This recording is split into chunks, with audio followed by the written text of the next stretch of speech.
Good morning and welcome to the Scenic Regional Council Ordinary Meeting for Wednesday the 24th of June 2026, which I now declare open, and begin by acknowledging the traditional lands on which we meet and pay respect to elders past, present and future. I believe we have a full attendance today and no apologies, with Councillor Sanders joining us online. I will now introduce Pastor Josh Cox for prayers. Good morning, Pastor. Good morning, Mayor Tom and councillors and staff. Thank you for the opportunity again to open the council meeting in prayer. Just reflecting the last couple of weeks, I had a funeral last week and I've got one tomorrow to officiate at, which is nothing unusual given the nature of my game. But I did have a mate who I went through high school with ring me last week, and went through all high school, all uni. Haven't had a lot to do with each other since then, but a good friend. And anyway, he rang me and said that he had a brain tumour and he had 4 years to live. And so it's always confronting when your peers and I still feel as though I'm a young fella, but although getting older. But when they start looking at their own mortality, and he asked me to do his funeral, which was a bit confronting. But I'm sitting in a tractor slashing the back blocks of Warralong this morning. It's a stunning day, and reflecting on these things and just acknowledging each day that we get as a gift from God to enjoy the delights he's given us, but also to serve him and to serve each other. And so I want to read just one little verse from Psalm 118 and then open this meeting in prayer. And it's from Psalm 118 verse 24. This is the day the Lord has made. We will rejoice and be glad in it. So that's certainly my prayer for today. And it's maybe not so easy from where you're sitting in a boardroom, but certainly with the stunning day that it is. At the moment, I'm rejoicing in all that God has given to me. So let me pray and commit this meeting. Lord Heavenly Father, thank you for this day. Thank you that this is a day that you have made. And Lord, as the psalmist has encouraged us, Lord, that we rejoice and be glad in it. Wherever we are and whatever is before us, in front of us, we pray, Lord, that we will find something to rejoice in. Just, Lord, the fact that you've given us another day in which to enjoy all that you have for us, the delights of this world, and Lord, the opportunity, Lord, to serve, and that is part of our creative purpose. So Lord, we just want to commit this meeting to you and pray, Lord, for wisdom and discernment, for the decisions and discussions, Lord, for the councillors and the staff providing advice and reports, etc. We commit it all to you, and Lord, thank you for your goodness to us, and help us, Lord, to acknowledge, Lord, you in all this, and we ask and pray this in your name. Amen. Amen.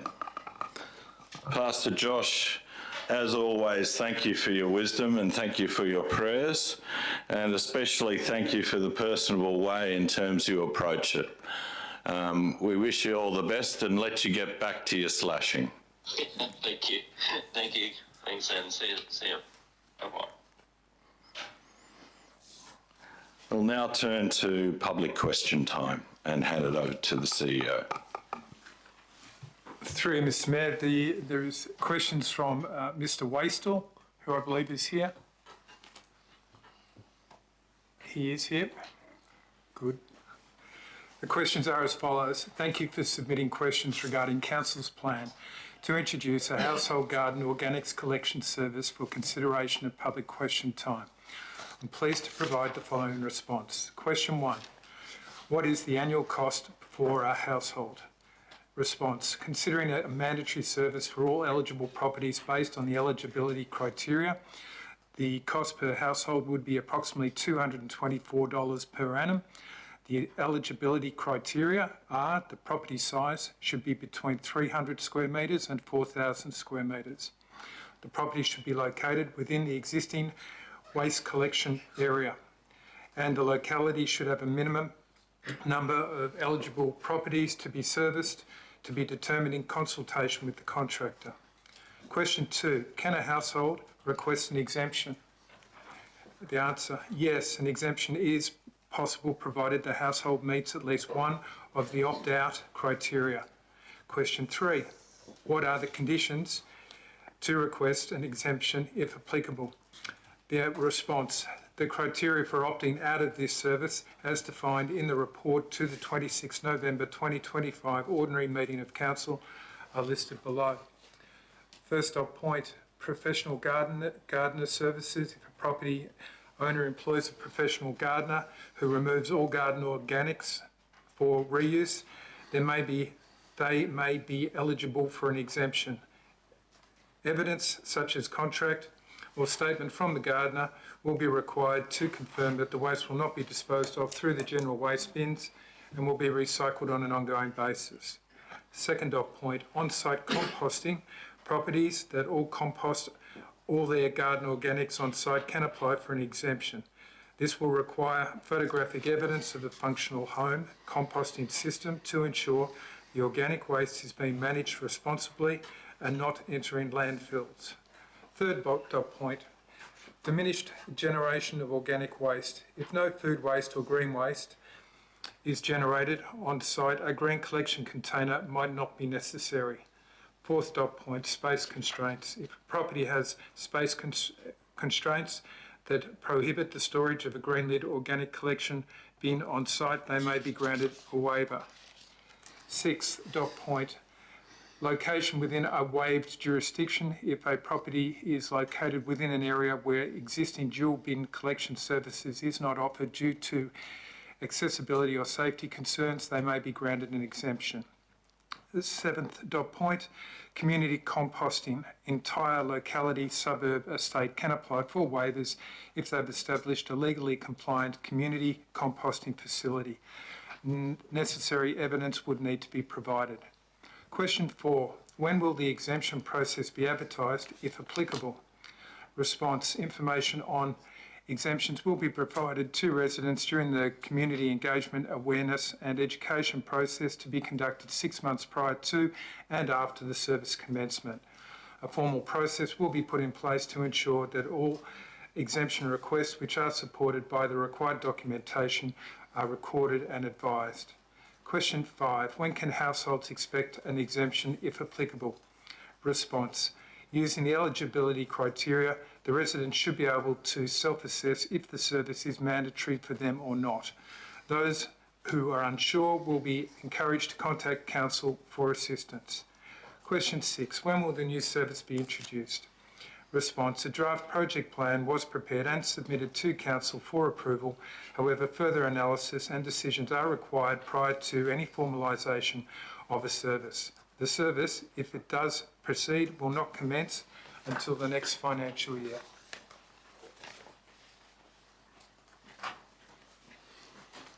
Thank you. Now move on to declarations of prescribed or declarable conflicts of interest by the members. I don't believe, are there any? Thank you. And announcements and or mayoral minutes. There is an announcement today, and I'm very pleased to make this announcement in relation to local resident and constituent Wayne Reiser. It's a pleasure today to pay tribute to one of the stalwarts of our Scenic Rim community, Wayne Reiser, who was recently recognised as a local legend in the 2026 Queensland Day Awards. These awards salute the service, leadership and community contribution of remarkable Queenslanders, and Wayne is certainly one of those. Wayne has dedicated more than 60 years to the Canungra community through numerous organisations, but is perhaps best known for his role in transforming a cow paddock into the Canungra Showgrounds, and for his leadership of the Canungra Sport and Recreation Grounds Committee, which he served as president for 35 years. His nomination for a 2026 Queensland Day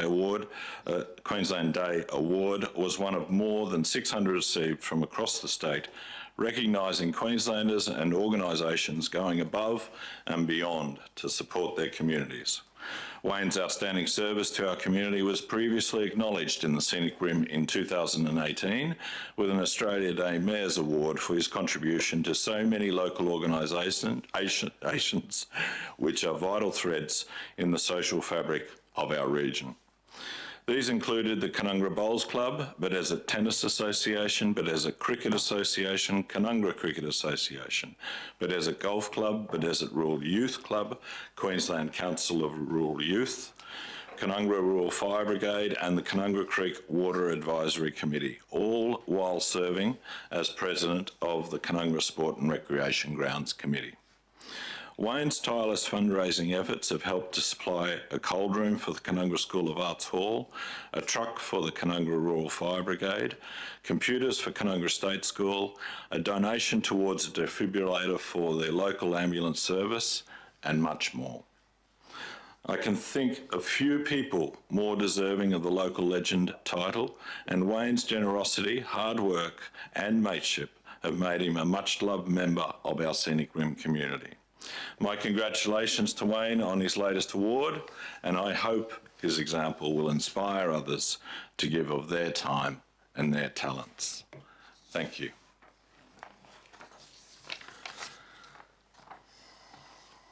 Now, I believe we have a deputation today from Mr. Gary Lindsay. Gary, good morning and welcome, if you would like to come forward. Gary, we've set aside up to 15 minutes for you today, and so that'll probably be put on a timer so we can obviously progress things in an orderly manner. Thank you, Chair, and we appreciate you agreeing to our request to address the meeting this morning. And I do so on behalf of the Morang Landholders Group. And through the Chair, councillors, you will recall that over 2 years ago, on 22nd of April 2024, all 7 of you attended an on-site meeting at Morang, along with the Acting Manager, Regional Development, Health and Biodiversity, 2 other planning staff, a group of Morang residents and landholders, that is the Morang Landholders Group, some of whom are in the gallery this morning, and myself as Chair. That meeting related to the development application MCU 23/131, being a 360,000 bird intensive poultry complex. The aim of that meeting was threefold. 1, to detail to Council the concerns of local landholders about the proposed industrial poultry development on Morang Lane.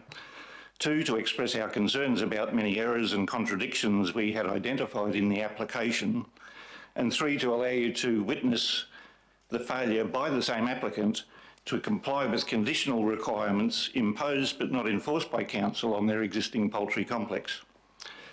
We left that meeting with a commitment by Council to transparency and accountability, to engage with residents, to take on board the points raised, and an invitation to make a supplementary submission. And we left with the expectation that identified errors would be addressed, our concerns genuinely considered, and relevant precedents consulted. On the 28th of August 2024, you voted to approve the application after less than 5 minutes of comment and with no debate whatsoever. There were a couple of brief comments acknowledging that landholders were concerned. However, no councillor spoke against or voted against the motion to approve. It is my understanding, by way of personal communication, that in the briefing before the meeting, councillors were advised that there are no grounds for refusing to approve the application and that council would be hard-pressed to defend a refusal to approve. So you voted as recommended without having personally examined all the application documentation. Now, we appreciate it is impossible for you to read, absorb and understand some 300 pages of detailed agenda documents, let alone an additional 100+ pages of reports which were actually omitted from the agenda report for that meeting. So you voted on the understanding and belief that council officers had done their job, met their legal obligations, exercised due diligence, considered relevant precedents, and therefore had thoroughly assessed the application to ensure it was accurate and valid. In that regard, reasonable minds can only conclude that you were misled, and I will explain why. Over the last 2 years, our examination of all the material has given us deeper insight into how many failures occurred in the assessment process. While we continue to have grave concerns about the physical, environmental and social impacts of this development, we have become even more acutely concerned about the lack of accuracy, transparency, attention to detail during the approval process itself. And let me make it clear, we are not making inferences or allegations, as has been suggested. We are stating clear, simple, demonstrable facts, and the information is there in black and white. We have detailed contradictions, unsubstantiated claims and factual inaccuracies in the application documents, as well as failures of process. The failure to critically assess application documents and consultant reports is evidenced by the fact that obvious errors were either not picked up or they were not acted upon. Surely neither is acceptable. And these failures really do strike at the heart of Council's decision to approve. For over 2 years, we have engaged in many meetings, emails, face-to-face discussions, public question time submissions, planning and environment court mediation hearings and review meetings in an attempt to argue simply for truth and for logic and for common sense.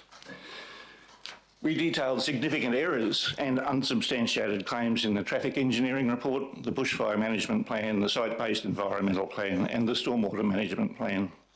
But you didn't even get to see these before you voted because they were omitted from the agenda report you were given, so you couldn't have read them anyway. And even if you had been able to read the traffic engineering report, it was altered on DAP Online 50 days after you voted on it. It went from 18 pages to 30 pages, had 3 new appendices with significant discrepancies between the raw data and the summary tables, yet both were identified as version 1. Unbelievably, this was defended by the Acting Manager, Regional Development, Health and Biodiversity, who stated that, and I quote, "This is the same report." In response to our questions at public question time, we were advised that under section S226 of the Planning Act 2016, it is unlawful for a person to provide false or misleading information to council, and significant penalties apply to such an action. This includes supporting reports provided by the applicant and as prepared by suitably qualified individuals. We have clearly identified to council numerous examples of these false and misleading information in both the application documents and supporting documents, yet nothing has been done. We have brought these errors to council's attention to demonstrate logically why this application should never have been approved without at least requiring correction and clarification of faulty and misleading and incorrect statements. Council hasn't conceded that there were any failures in the assessment process. Instead, they've suggested that we were confused, inexperienced, naive or unreasonable. Council publications talk about transparency, integrity, respect, consultation and being consistent, accurate, open and honest, but this has not been our experience. While there are some great people doing a good job in council, it is unfortunate that some adopt a defensive and adversarial position by default, and that any suggestion that council made a mistake elicits a reaction which favours legal avenues over objective, honest discussion. We were recently advised by the Director of Planning, Development and Environment that if we were still dissatisfied, we should request a judicial review through the Supreme Court. It should never have got to this extreme situation. Chair, the easy option of approving development applications subject to reasonable and relevant conditions instead of sending an error-ridden application back to the applicant to correct means that any opponents to that approval, such as these residents, have no other option thereafter than to resort to the P&E Court, Tribunal or beyond. This procedural twilight zone lends itself to facilitating suspect approvals because the legal process is simply too complicated, too expensive and too time-consuming for most local residents to pursue, especially if opposing wealthy, influential and corporate entities. Councillors, surely you have a responsibility, both statutory and moral, to try to protect your constituents from being forced into this legal jungle because of failed council processes and because of poor advice given to you. Integrity requires that you can't just accept the status quo and rubber stamp recommendations which you can't adequately assess. You are the only safety net that these people have before having to resort to the legal system. You must expect, indeed demand, full and correct information from council officers to inform your decisions. Anything less makes a farce of the whole process. Chair, on June 5th, 2025, Mr Dave Parr and I attended a meeting in this room with the CEO, the Director, Planning, Development and Environment and the Coordinator, Asset Management, to further discuss the group's concerns with the approval process. At that meeting, the CEO instructed the Director to initiate a peer review, an independent expert review of the approval of this application. This was entirely the CEO's direction and never a request from us, as contrary to assertions by the Director. On the 7th of May 26, some 11 months later, I received an email from the Director with an attached response, which I was advised was selected parts of the reviewer's report. Chair, unfortunately, I cannot share that report with the meeting, nor can I verify those comments or confirm that they were from the report. The CEO has refused to make the report public, and the Director has labelled the information he sent me as confidential. So I can't even share either document with the Meringue Landholders Group. Let me make it clear, there was never at any time any indication, direction or statement to us the report of this review would be confidential until the CEO responded to questions we submitted for public question time some 10 months later. Nor was there ever any mention, discussion or agreement on terms of reference or on limiting the scope or extent of the review. While I cannot share the letter from the Director, I am deeply troubled by some incorrect statements. In particular, the comment by the reviewer with respect to the Planning and Environment Court alternate dispute resolution mediation, where he says, and I quote, Mr Lindsay and the Meringue Landholders Group did not avail themselves of the benefit of the court to progress their concerns regarding the soundness of the council's decision, unquote. Inexplicably, despite his claims of detailed examination, the reviewer has completely failed to understand that Mr Parr, as appellant, was a member of and acting on behalf of the Meringue Landholders Group, and that all of the other co-respondents by election are in fact members of the Meringue Landholders Group. Their names are all clearly listed at the start of the court documents. The reviewer's statement is just mystifying and absolutely incorrect. Apparently, the reviewer also interviewed council officers for verification of issues.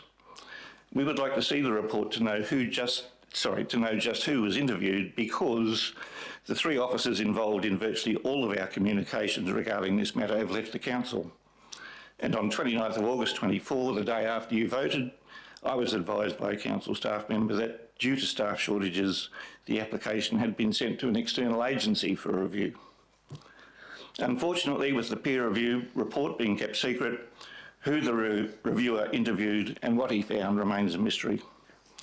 And now we've been advised by the Director that no further correspondence will be entered into. Chair, it is clear that the Council is determined to suppress the findings of the independent report and to ignore the facts we have raised. We in the community can only speculate on the reasons for Council being so defensive of clear failures of process and so protective of the independent review report. And finally, but equally importantly, there is no evidence in either the original approval or in the peer review that Council has given proper or in fact any consideration to directly applicable precedents and principles established through prior hard-won matters in the P&E Court in which the Council places so much faith. From public records, these include the Fat Hen matter and the Sing Tramway Road matter. Both of these matters provide very strong guidance to balancing the interests, safety, health, amenity and property rights of neighbouring landholders with industrialised poultry production. We note that the outcomes in these matters were deemed by the P&E Court to represent a proper interpretation of Council's planning scheme and strengthen the confidence of all parties in the robustness of the planning process. Council must release the report so we can see how, or indeed if, the Council or the peer review gave full consideration to how such precedents have been and will be carried forward in Council's processes, so they are not lost. They are, after all, a significant investment by Council on behalf of the community. If they have not been considered, then Council cannot abrogate its obligation to do so. While we note the repeated assertion that the final decision will always be that of elected councillors, it is a fundamental principle of local government that officers properly, honestly and objectively provide complete, balanced and detailed information to inform such decisions. Without acknowledging and considering such precedents, how they inform interpretation of Council's planning scheme, there is a high risk of imbalanced advice being provided. Chair, we have never sought conflict. All we have asked for is the truth and consistency and transparency. Councillors, the credibility of the planning approval process is in your hands every time you vote. At the very least, we would expect that Council makes a full unredacted peer review report public, 2, agrees to schedule a meeting with the representatives of the Morang Landholders Group to address incorrect statements by the reviewer and the director, 3, demonstrate that relevant precedents were fully considered, 4, advise Morang Landholders Group why no action has been taken against individuals providing false or misleading information, and 5, request an immediate moratorium on all further activity on the Morang site until these questions are addressed.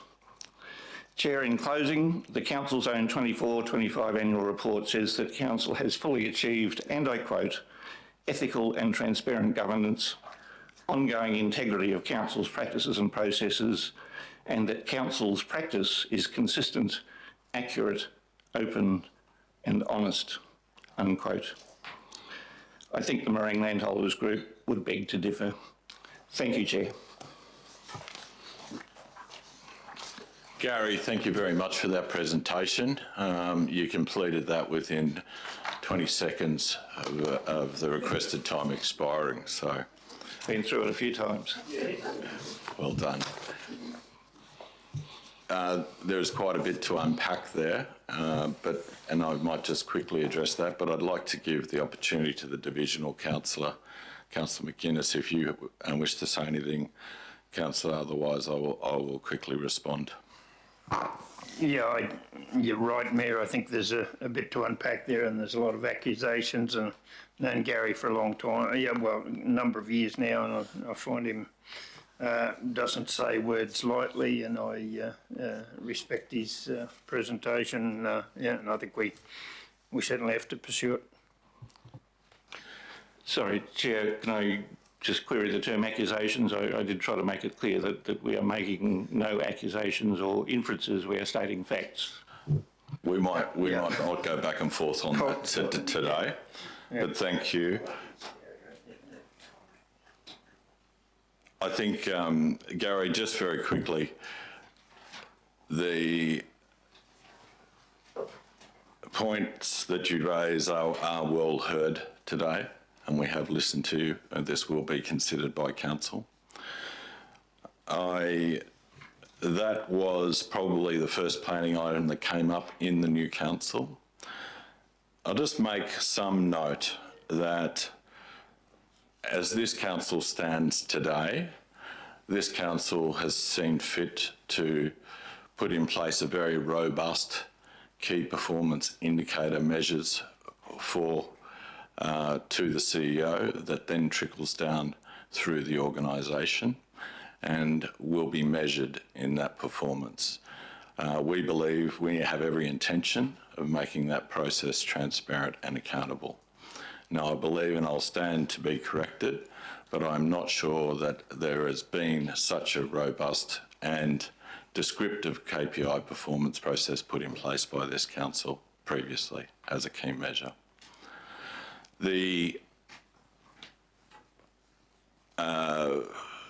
As you know, the capability and capacity of any organisation comes down to its people, and I cannot speak for the past. We do have new management in this building. We actually have a relatively new planning manager, and while I cannot speak for all of the councillors, there's been a clear display of professional performance and conduct of that manager that I believe would give, certainly does to me, confidence in our planning decision making going forward.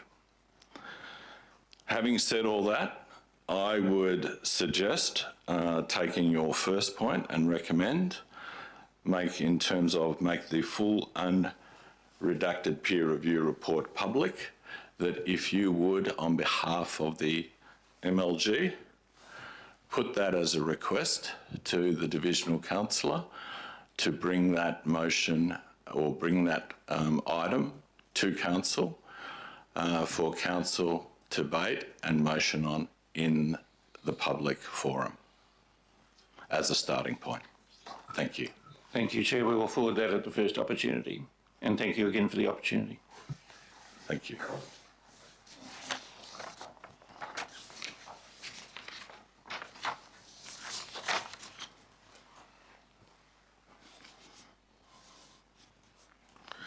Now move on to the confirmation of minutes and call upon a member with regard to the ordinary meeting for the 27th of May. Councillor Moriarty. Thank you, Chair. I'd like to move that the minutes of the ordinary meeting held on the 27th of May 2026 be adopted. Seconded to the motion. Councillor Hay. Those in favour? Councillor Sanders. In favour, thank you. Thank you. Declare motion unanimously carried.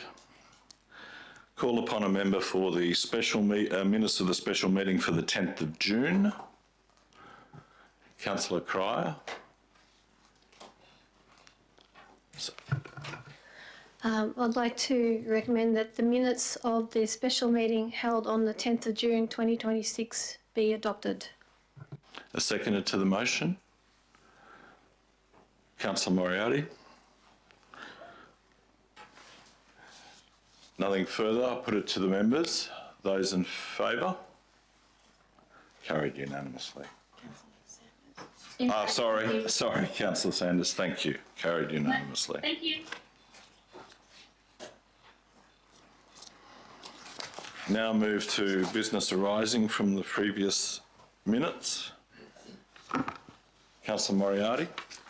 Thank you, Chair. With regard to the ordinary meeting, the May ordinary meeting, there was an item, 12.4, a late item, which was to do with confidential employee matters that was held in close. The questions I'd like to ask are nothing to do with that actual item, which was confidential. It's more to do with the decision that was made. Am I able to ask those questions?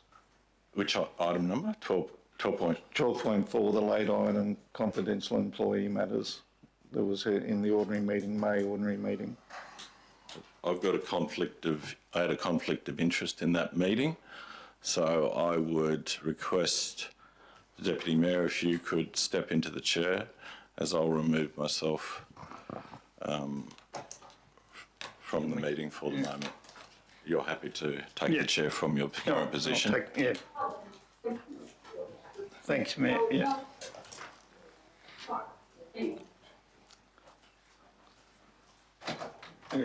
Councillor Moriarty, yeah. I'm going to take leave if that's okay. Yeah, good, Mayor. I wasn't made aware that this was coming up, Yeah. but I'm not surprised. Thanks, yeah.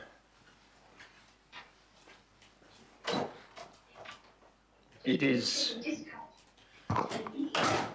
a confidential item, and we have to be very careful on what we actually do say in the public.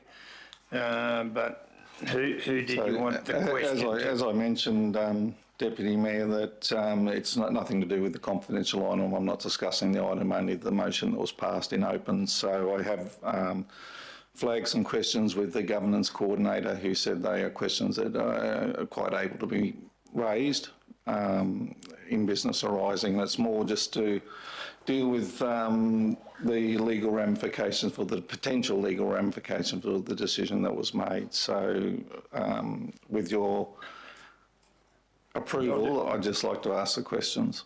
To the governance officer? Yeah, possibly, or to the director. Is that?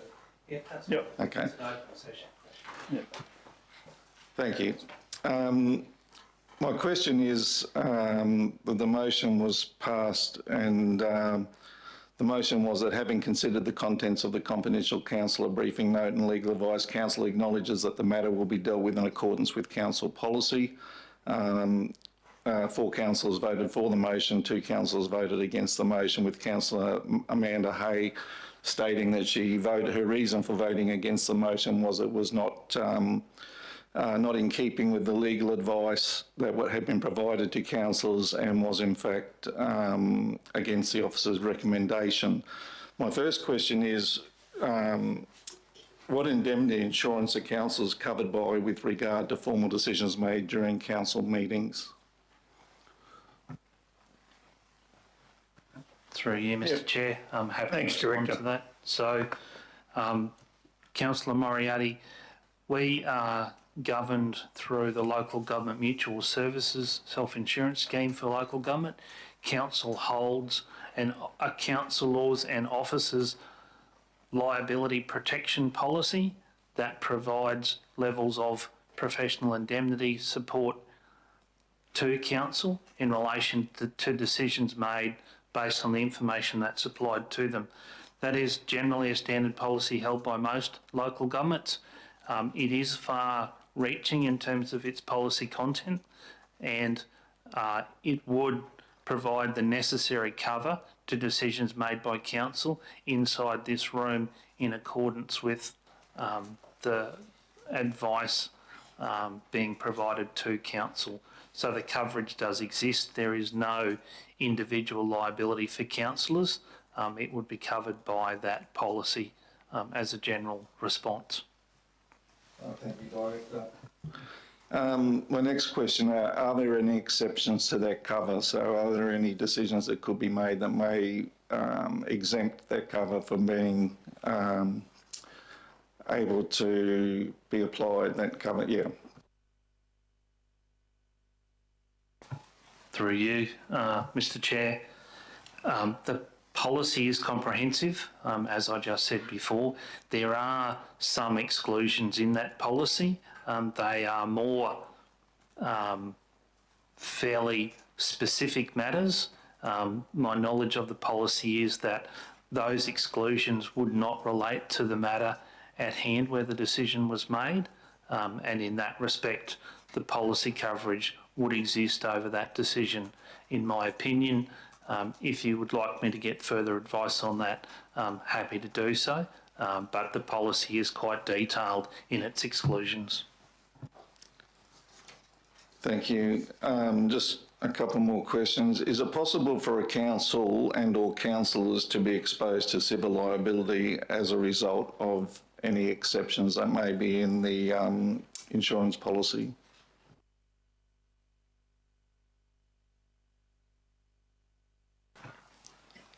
I might have to take that one on notice, Councillor Moriarty. I'll just ask Councillor's Principal Governance Officer if he wants to make a comment on that. But I'd need to seek some advice on that.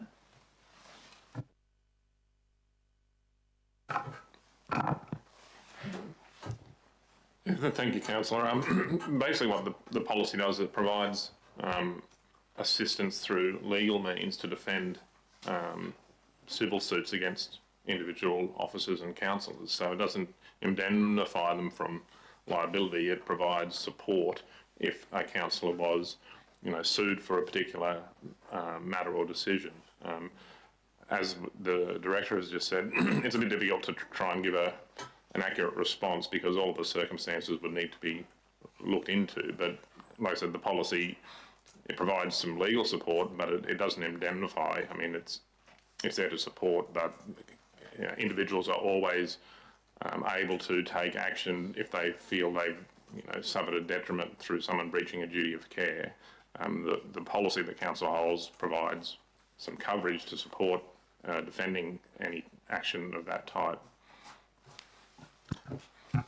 Thank you. And I would assume, and just seeking confirmation, that councillors who voted to support the legal advice and offers a recommendation would be protected from any civil liability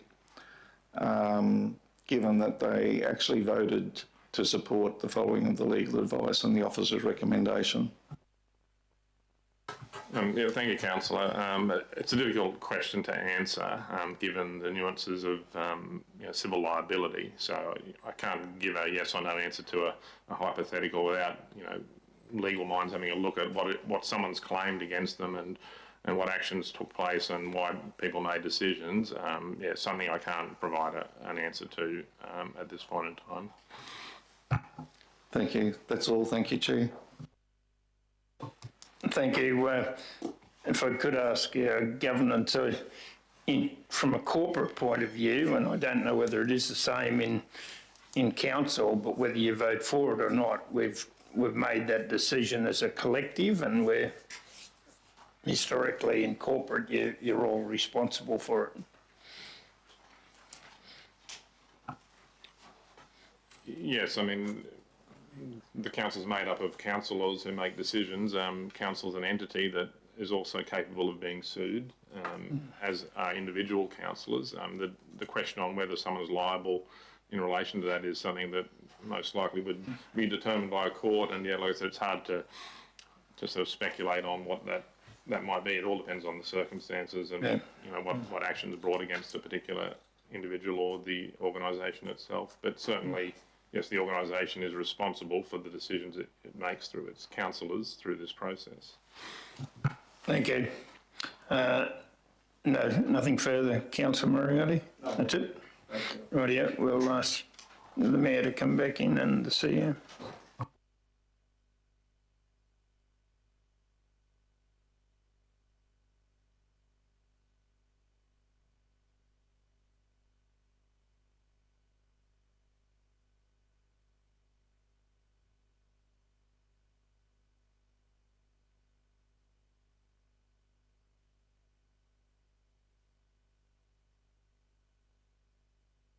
We're still on business arising.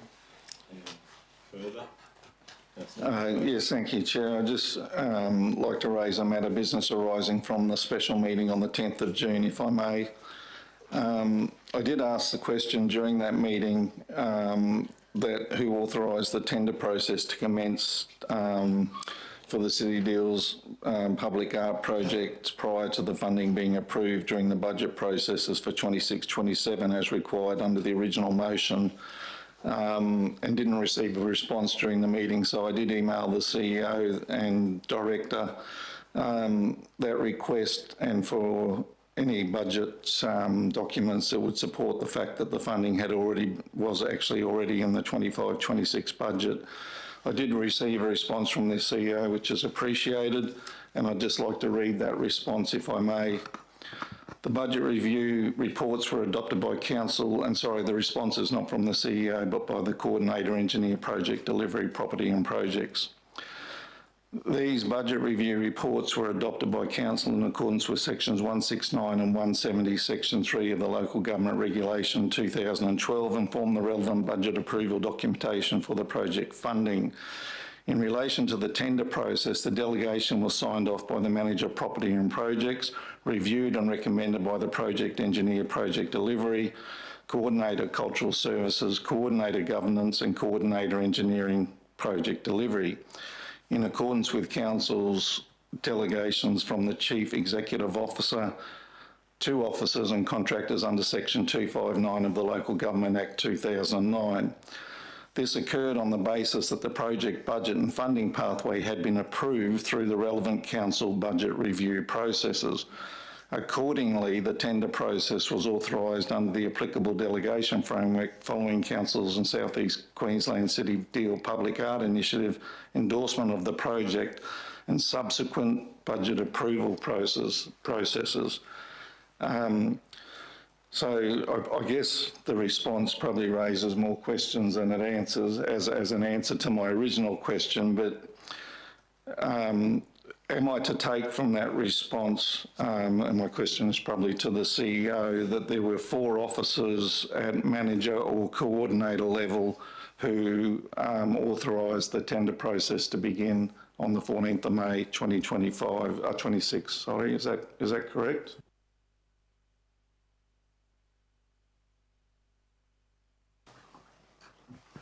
Oh, that's correct. There was 4 officers that recommended it, and then with 1 approval by the manager in accordance with those delegations.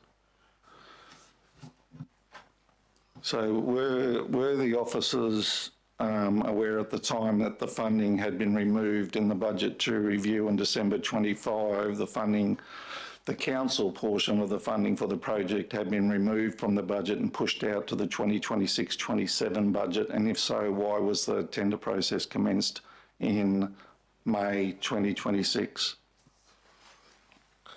Through the Chair, I'll take that question. So in accordance with how we're managing a 3-year capital works program, so within that program it was planned to commence within the 25-26 financial year, but there was some time delays getting the actual funding agreement from the relevant bodies, and once that was fully signed, then we went to the procurement process. As part of the 3-year phasing, because that was delayed, we pushed out that expenditure to reflect that timing of when that expenditure would occur. Is it standard practice within council to commence a tender process and start a project prior to the funding actually being approved through the budget process?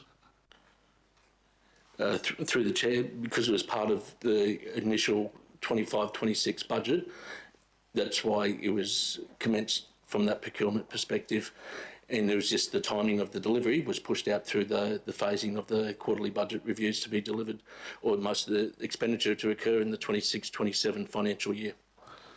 We have a number of multi-year projects where we commence that procurement process, and that expenditure would occur over multiple financial years. I don't want to go down the rabbit hole again of what we went down during the actual special meeting, but the original motion on the 20th of May was for in principle approval only and subject to approval in 26-27 budget discussions. I'm aware that the Mayor requested the project be brought forward as part of those discussions on the 7th of May, which that request seemingly was ignored, and a week later the tender process got underway. Point of order. We're re-prosecuting our decision that we've already made.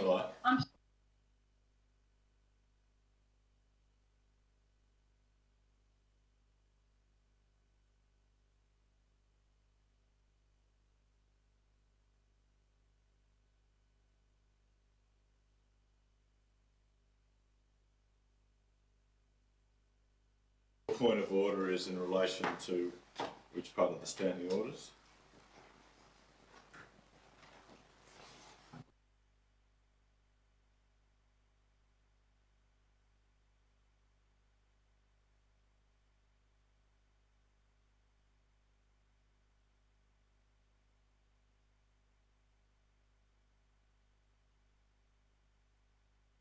Progress. I understand that maybe the councillor does have some questions, but we've already had the decision, we've made the decision, and we should be proceeding with the decision. As we made a democratic decision at the time, no councillor can stop a process once that decision is made. We already know that. Re-prosecuting is just going back on the same decision-making process that we've already had, which I don't understand why we're doing that, because we've already made that decision. Chair, can I respond to that, please? Just before you do.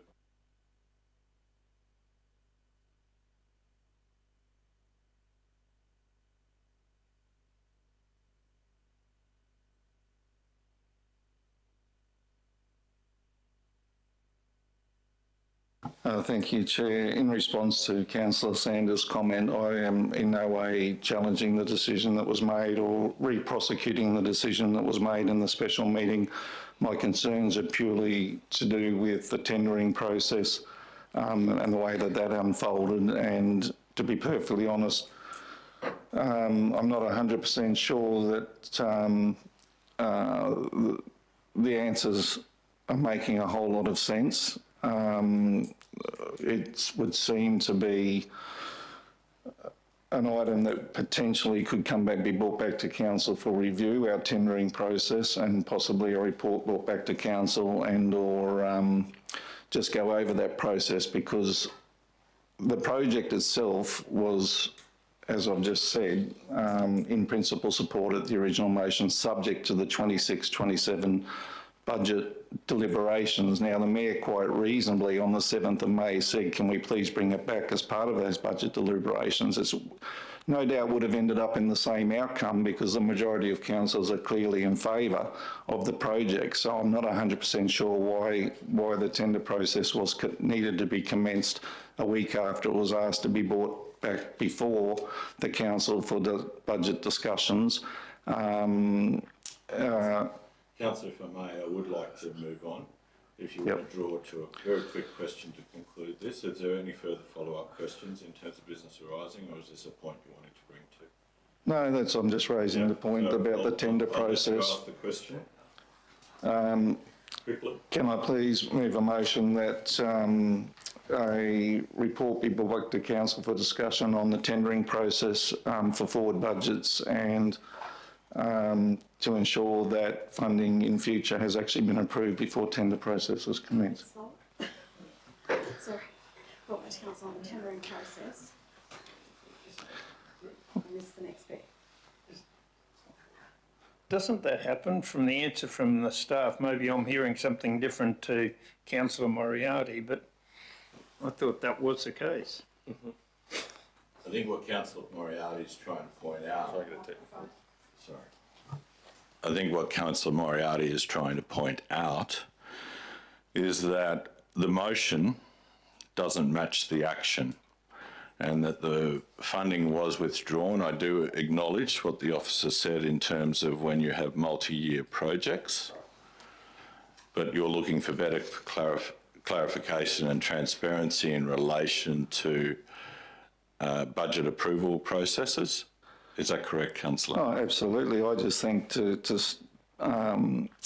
commence a tendering process for a project in which the funding's been pushed out to the following year and has not yet been approved in any budget or through any budget deliberations just raises questions as to how the project was commenced and the process behind it. I just believe it should be, at least as part of the tendering process, councillors would be advised that that tendering process was going to commence. And the reasons why, given the funding was yet to be actually not yet approved. Have we got Councillor's motion? Not quite. I don't believe, Mr. Mayor. I'm going to Councillor. On the tendering process, just for discussion and consideration. Not just this tendering process, but I'm not adding to the motion, but just leave it at that.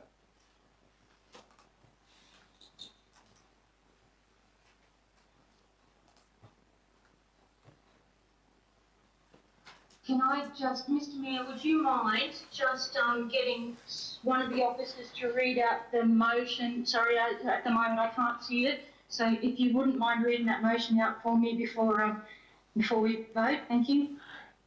Absolutely, and all the councils are considering it now, so I'll read it for you to give the opportunity, Councillor. The motion reads that a report be brought back to council on the tendering process for discussion and consideration.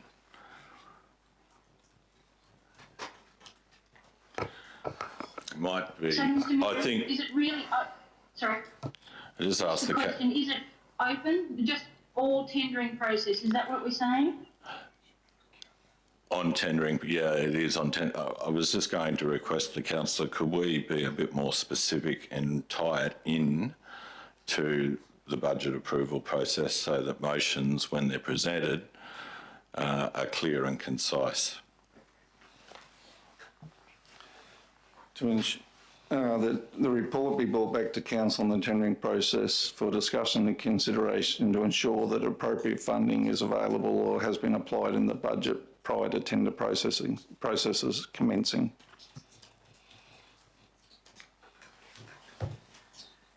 Sorry. Can we make that a bit shorter?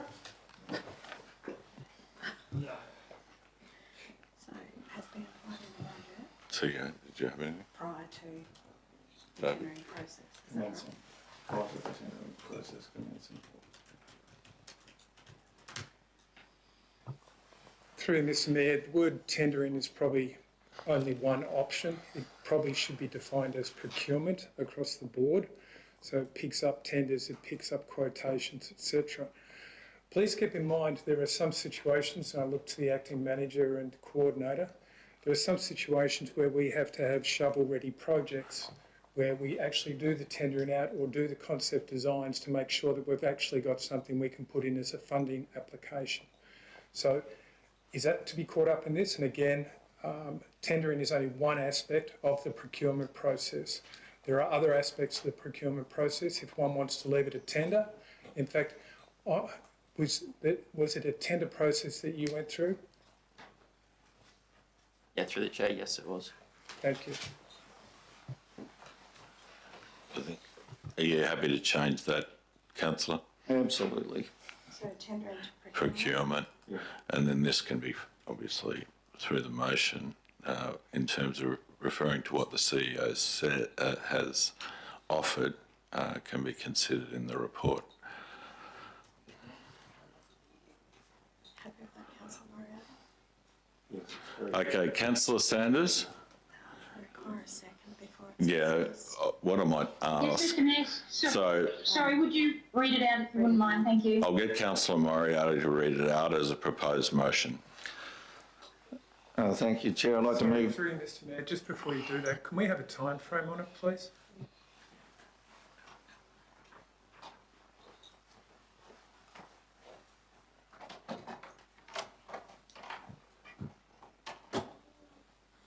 What would be a reasonable time frame?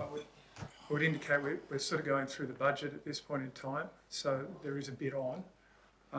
So a suggestion about a time frame would be good. You suggest a reasonable time frame, CEO, that it can be delivered on, please. What do you think would be reasonable? 2 months. Thank you. So by the end of, what are we in, end of June, July, end of August, whatever that date is, 30th of August. Thank you. Sorry, 30 August?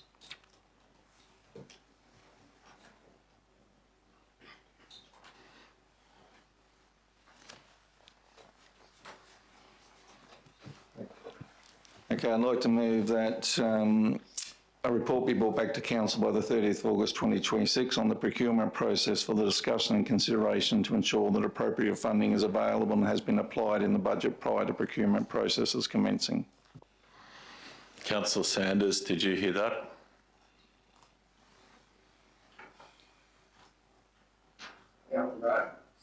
I heard most of it, Mr Mayor. You've got a lovely loud voice. Would you mind just reading it one more time for me? I'm so sorry to do that to you.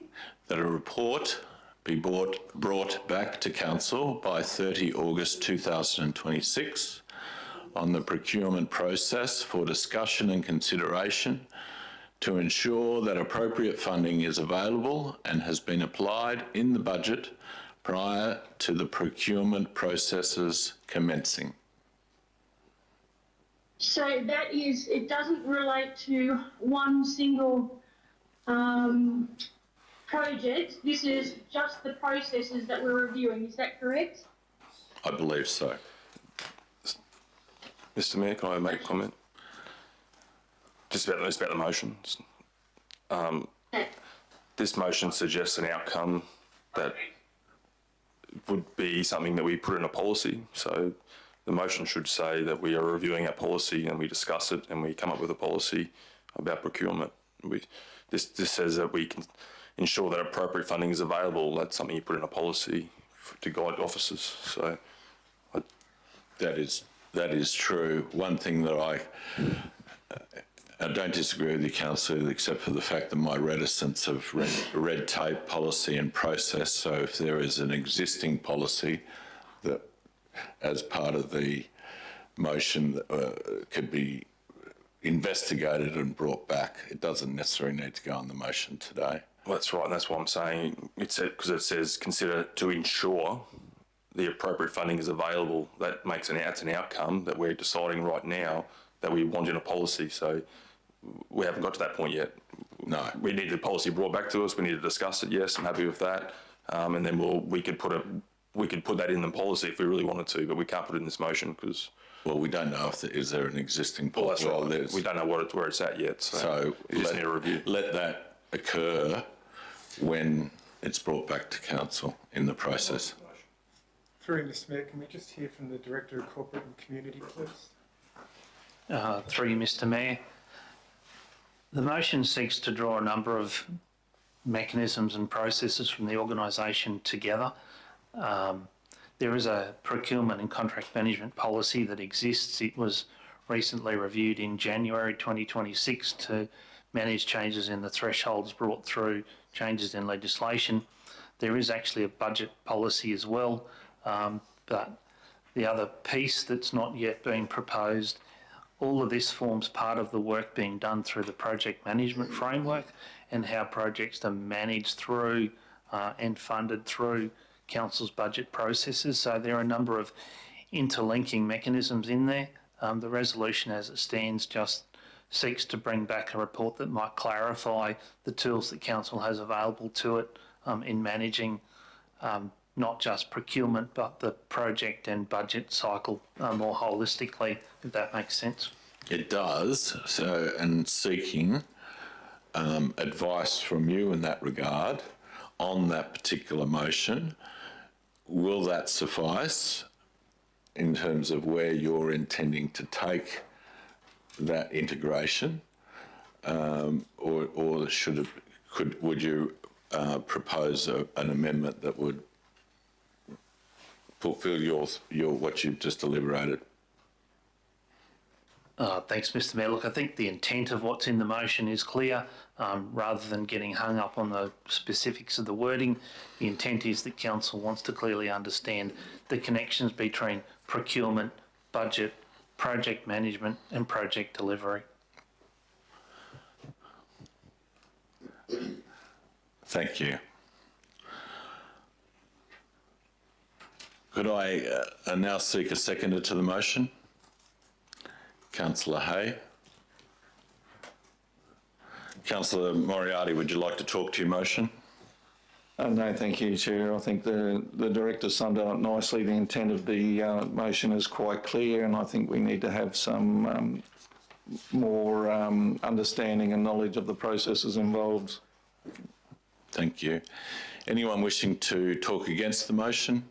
I will, only that I think the motion doesn't make any sense. It says to ensure appropriate funding is available and has been applied, so it's asking for an outcome. I don't agree that is that clear what we're actually asking for. I'm happy to do a review. I'm happy to do everything the Director said, but I think this motion fails us. We like to nitpick things at times, so, but whatever. I'm happy to welcome any proposed amendment. Well, I just amended by stopping it, discussing consideration of our policies and then full stop, and we go and do that work. As the Director advised, there's a piece of work that's missing that would be incorporated where we don't have a policy for that. And that's why this motion is there. The Director just made it very clear to us. We don't have a policy for that, and that enables that work to then be done via this motion. Anyone wishing to talk for the motion?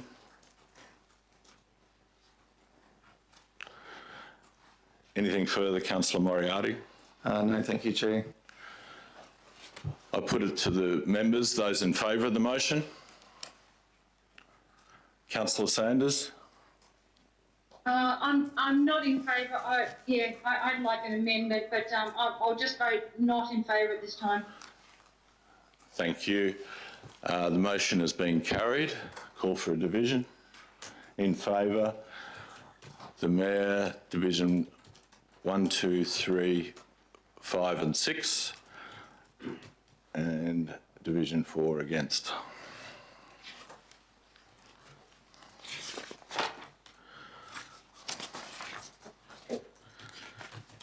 Thank you. I'll now move to item 11.1 and call upon Councillor McInnes. Thank you, Mayor. It gives me great pleasure to introduce 11.1, and we 11.1 Kelbar Town Plan Master Calbar Town Centre Master Plan, and I take it councillors have read what's there, but maybe I'll just move straight to the recommendation. But just before I do, I'd just like to thank staff that were involved in there, especially Sam and Shane did a fair bit of heavy lifting, and with all due respect to other staff that were helping along the way, and in particular the community, what they put in behind this. There was probably in a total of 10 or 11 people that were part of that, and quite varying views, and it's I thank them, and it's good it was done in a civil way, and our outside people were running it to a certain extent, but it's the people with different views were sort of very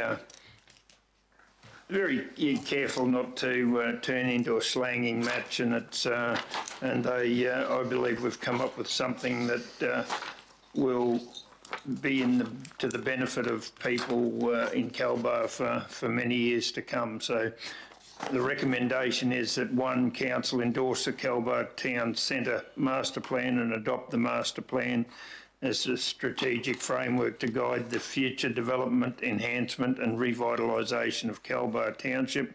And two, council consider the actions identified within the Calbar Town Centre Master Plan as part of the future budget deliberations, capital works programs and external funding opportunities. I so move, Mayor. Thank you. Could I have a seconder to the motion? Councillor Cryer. Councillor McGuinness, would you like to talk further? No, I think it's fairly self-explanatory in there, and it's. I don't know whether the officers would like to say anything at all. Maybe Shane mightn't, but I really reinforce the work that our officers did on this, and the community.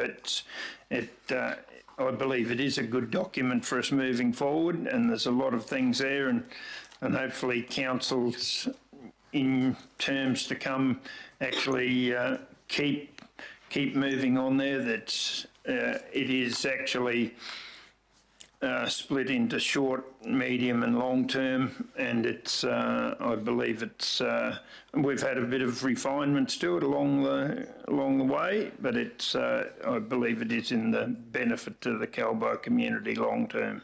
Additionally, could maybe the officer address, as part of that request from the councillor, to talk to a little bit about the level of the engagement process and the reception by the Calbar community, and trying to how that process went in terms of managing their outcomes to what we have on paper today.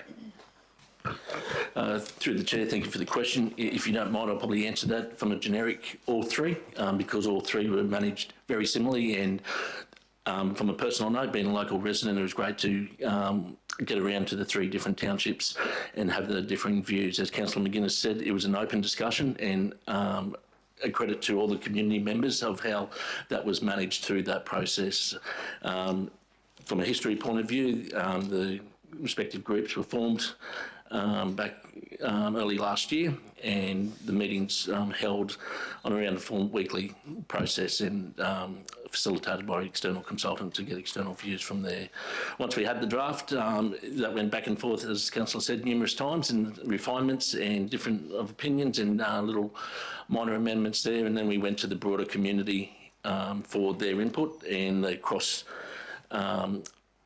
Scenic Rim-wide view of each of those townships, which was well received, and large numbers of responses both within the community, within the Scenic Rim, and also from tourists and visitors to the region. So it was great to get that wider view, which has formed the three master plans that are presented here today for endorsement.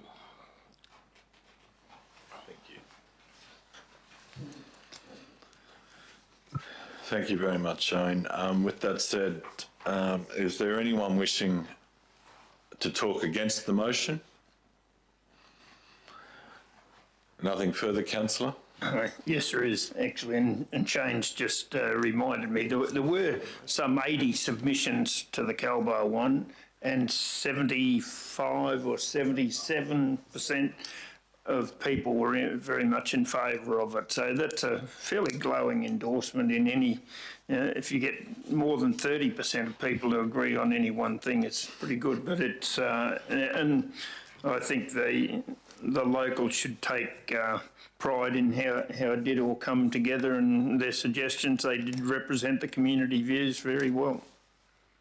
And happy to put the motion. Thank you, councillor. Yeah, that is a very good result. I'll put it to the members. Those in favour? Motion carried unanimously. Councillor Sanders, sorry, I keep doing this, councillor, I apologise. All good. Now turn to item 11.2 and call upon councillor Cryer. And with may I have a change of jockey, if I may, given that councillor Sanders is online and it's in her division. Okay. Have you got the motion in front of you, councillor Sanders? Would you like the opportunity to present and talk to this? I think Councillor Cryer will do an absolute brilliant job, and she's heard me wax about this many times. She'll do a great job. Thank you. Okay. Councillor Cryer. Thank you, Chair and Councillor Sanders. I'd like to, hang on, I'll just get my thing back up again. I would like to introduce item 11.2, Corralbin Town Centre Master Plan. I take the report as read, and I'd like to move the motion that 1, Council endorse the Corralbin Town Centre Master Plan and adopt the Master Plan as the strategic framework to guide the future development, enhancement and revitalisation of the Corralbin Township. And 2, Council consider the actions identified within the Corralbin Town Centre Master Plan as part of future budget deliberations, capital works programs and external funding opportunities. Thank you. Could I have a second to councillor Moriarty? Councillor Cryer.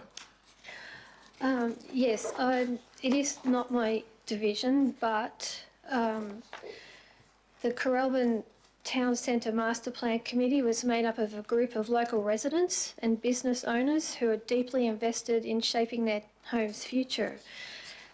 They had a vision of Corralbin protects and celebrates its environmental strengths and connected community. Our parks, places and streets are accessible, connected and support community life and events, which is very apt. So the objectives were to provide input on the visions, goals and priorities, to share their knowledge and insights and represent a broad cross-section of the community perspectives. They also advised on initiatives, infrastructure or services, and to that end, there was quite a few common themes emerged across the different communities, and they're reflected in particular for Corralbin. The first theme was streets and parking, and for example, the Billabong Park expansion and boardwalk. 2, connections, an example there, the pedestrian connection through footpaths. And 3, community spaces. They're looking at investigating a town centre site for community hall development, which is quite exciting. And for the culture and heritage, they plan to develop a public art plan. And 5, which is very important, I've got to say, conservation and sustainability. Billabong restoration planting is one of the other projects that they would like to take as part of their master plan. And all these projects contained within the master plan, obviously are considered as part of the future budget deliberations, which will be quite good to see come through. Thank you. Councillor, would you like to, or I'll certainly invite the officers to make to give us the experience. He did a report based on the experience of this process, as you presented earlier in relation to Calba. Thank you, Chair. And so yes, all three were very similar in process. Coralban group was, as Councillor Cryer mentioned, was made up of the community and business members there, and once again was a very proactive group to share ideas and try to get the best outcome for Coralban. And from there, the key themes there were a common theme across all the three master plans, with the specific projects mentioned within that Coralban Township, which we'll be looking, as the recommendation says, to put in to future reports. But once again, the engagement and commitment by the community members was once again outstanding and very professional in how they managed themselves. Question. Councillor Hay. Just have a couple of questions through the chair for the officer, if I may. How many submissions were there for the Coralban master plan? Through the chair, just give me one moment. There's around 50. 50. Yes, from the broader community engagement, yes. Okay, thank you. And the final question is, I note there was a recommendation for advocacy for the road from Boona to Coralban. Given how many trillions of dollars that would cost, what would you consider the likelihood of there being any funds available for that to ever eventuate? Thank you, through the chair. It will be an advocacy piece. It would need all levels of government to support that project, and we would continue that there. Is there a need for a second? Possibly, but it would have to be a commitment by all three levels of government to deliver such a project. As you said, that the large dollar value involved with that. Thank you. Is there any further questions? Anyone wishing to talk against the motion? Councillor Cryer. Thank you, Chair. Not anything further to add really, but that this process has provided valuable insights into the aspirations and priorities of this community by its members and the broader community, as was mentioned. So it's hopefully going to ensure that it will reflect the unique character and future vision for Coralban. And I'd like to see that. Thank you. Thank you. I put it to the members, those in favour of the motion. Councillor Sanders. In favour. In favour, thank you. Carried unanimously. And now call upon Councillor Moriarty to introduce item 11.3. Thank you, Chair. I'd like to introduce item 11.3, the Canungra Town Centre Master Plan. I'll take the report as read and introduce the motion as presented. That Council endorse the Canungra Town Centre Master Plan and adopt the Master Plan as a strategic framework to guide the future development, enhancement and revitalisation of the Canungra Township. And 2, Council consider the actions identified within the Canungra Town Centre Master Plan as part of future budget deliberations, capital works programs and external funding opportunities. A seconder to the motion. Councillor Hay. Councillor Moriarty.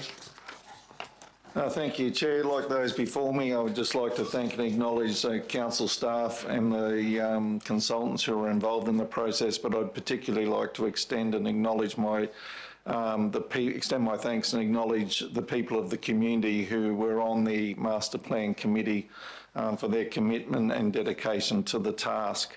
We had a number of meetings. The process has been just over 12 months in duration, so it was not for the faint-hearted to be involved. With the budget not budget submission, I've got budget on the brain. The public submission process, there were 212 submissions, I believe, which was an outstanding result and an indication of how passionate people feel about Canungra. Everyone is aware of the challenges facing the Canungra Township at this moment, with a State Route 90 going straight up the main street and fairly rapidly increasing volume of traffic passing straight through the centre of town. The master plan we're somewhat constrained given probably the two biggest challenges facing Canungra are in fact the traffic through the main street and water security, and both of those are not things that are the council can directly address. So we are reliant on the relevant state authorities and their support to address those issues. Notwithstanding that, I think the master plan addresses a number of issues and makes a number of suggestions for projects that will definitely enhance the town moving forward, and I commend the master plan. Thank you, Councillor. I'll ask the officers, and you don't need to repeat yourselves, but is there anything additional that you would like to make comment on in relation to Canungra? Through the chair, no, I just reiterate Councillor Moriarty's comments around the committee and the dedication and commitment by that group and all the groups from that side of things. Okay. Look, I don't want to throw the spanner in the works today, and I make an apology to the chamber that it just sort of time gets away from you, and I should have brought this up earlier, but it was only I only picked it up very late, and then thinking about this and wondering how this might be considered and incorporated. In terms of the feedback that I was able to garner, and I know if you turn to page 109 of the agenda, item 4.2 refers to Lay's Canungra Tramway Tunnel and the timing of that being medium. This is sort of minor, but it's major in another way. And speaking to, and we celebrated 50 years anniversary this year of the Canungra Information Centre, and there is a major group of volunteers down there that have been heavily involved, and that information centre was really part of the revitalisation that drove the Canungra economy. Now, those volunteers imparted me with knowledge that the single largest attraction as a destination for Canungra Township itself is the tramway tunnel, which is currently closed. So my request is for consideration whether it be worthwhile and what amendment needs to be made to up the escalation of the priority to short term. And just as an incorporation through those discussions, if you think of the logistic or the linkage from the tramway tunnel to the Canungra Cemetery, then straight out to the Vietnam Veterans Memorial, then connects to the Canungra Conservation Area, which I personally didn't know existed until I was alluded to by locals, and sometimes this knowledge, it would have been established some time ago. There are a number of public walking tracks in there, and that's the importance of that local knowledge, whether that be considered as an investigation, because there are actually 4 major features of the Canungra Township that could be connected together. If that's appropriate, that can an amendment be incorporated in the motion today or reviewed. I would take the recommendation for your consideration, Councillor. Thank you, Chair. I think certainly those are good suggestions that you've raised. They did not come up during discussions through the Master Plan Committee. They're certainly relevant things. My understanding is that this document is not to go on a shelf and gather dust. I think it's a living and breathing document. I think it is open to amendment moving forward and will be reviewed at least every couple of years. So I'm certainly happy for those items that you've just recommended to be taken on board by the committee and raised and added as if and when possible to have those items added to the plan. I'm sure that's something that can be achieved. Thank you. Anyone wishing to talk against the motion? Anything further, Councillor Moriarty? No, thank you, Chair. I put it to them. Oh, sorry, Councillor McGuinness. Sorry, yeah. And maybe Councillor Moriarty, I don't think he'll change his mind after these. Just before we finish on the 3 of them, I think it's we should be patting our staff and ourselves on the back. When we went to the master plans for Boona, Bow Desert and Tambourine Mountain, we had very little community input. Mostly, Councillor Hay might contradict me, but it was more just the chambers of commerce. There wasn't a widespread of community consultation, and I think that's been a great initiative to have that, and it's actually, we got those broad-ranging opinions coming in each one of those. So I think it's we all need a pat on the back. I think where it was worked far better than what it was with some others, let's say, where it was very limited in its scope to community input. So congratulations to all concerned. Thank you, Councillor. I put it to the members. Those in favour? Councillor Sanders? In favour, thank you. Carried. In favour, thank you. Carried unanimously. Move to item 11.5 and call upon Councillor Hay. We've got 11.4. Sorry, 11.4 and call upon Councillor Chalk. Thank you, Mr Mayor. Yes, today I'm pleased to introduce report 11.4, which is the waste collection policy exemption, request for additional general waste service to support medical treatment. I'll take the report as read. I'll move the following motion, that council authorise supply of one 240 litre general waste collection service to the resident as identified in the attached confidential request without additional charge for a 12-month period effective immediately. And two, council endorse an amendment of the existing waste collection policy, which is CP 00040, to include provisions for free curbside general waste collection service for residents undergoing verified home-based medical treatment that can be demonstrated to require additional waste collection service.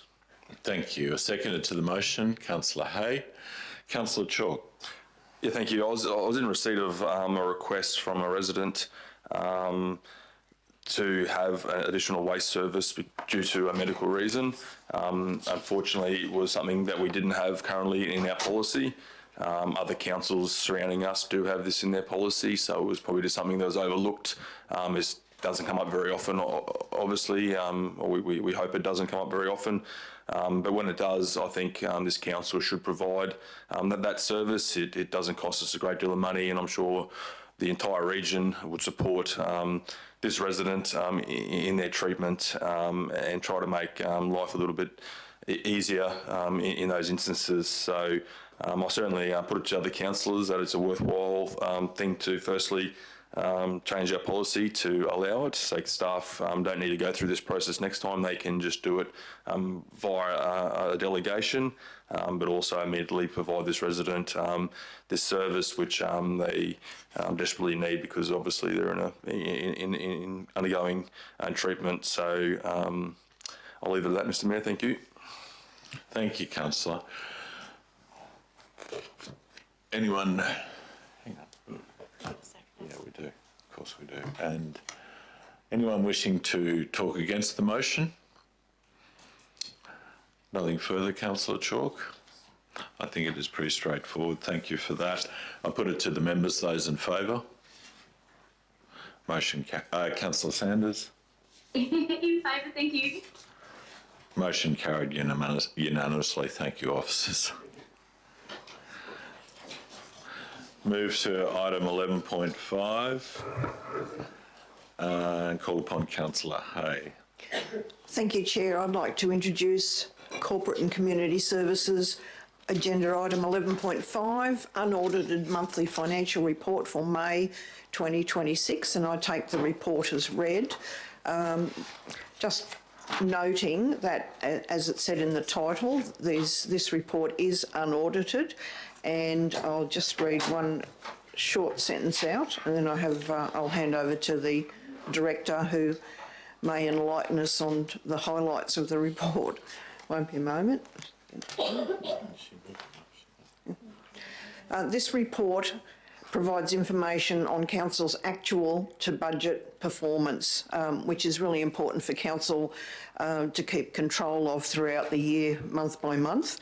And this is basically the last one for the year before we go on to the June report, which is basically going to be for the whole year.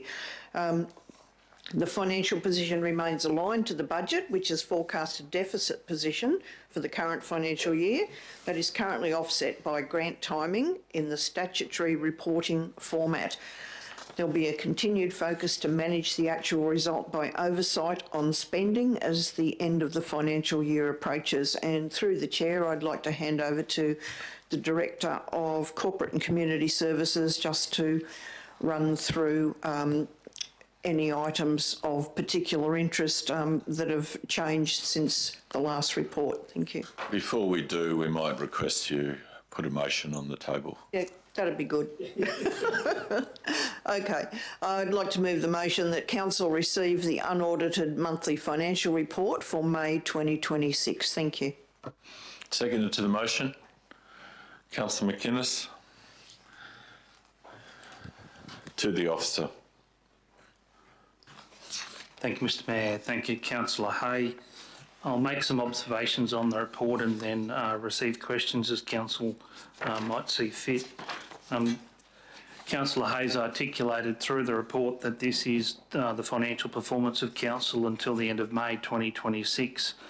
The report from a statutory perspective does show the Council maintains an operating surplus position at this point in time, although budget review forecasts that due to the timing of grants there is an underlying deficit position that exists. As Council would be aware through the budget discussions that we've had so far, the federal government introduced last month changes to the timing in relation to the payments of the financial assistance grants from the federal through the state to local government.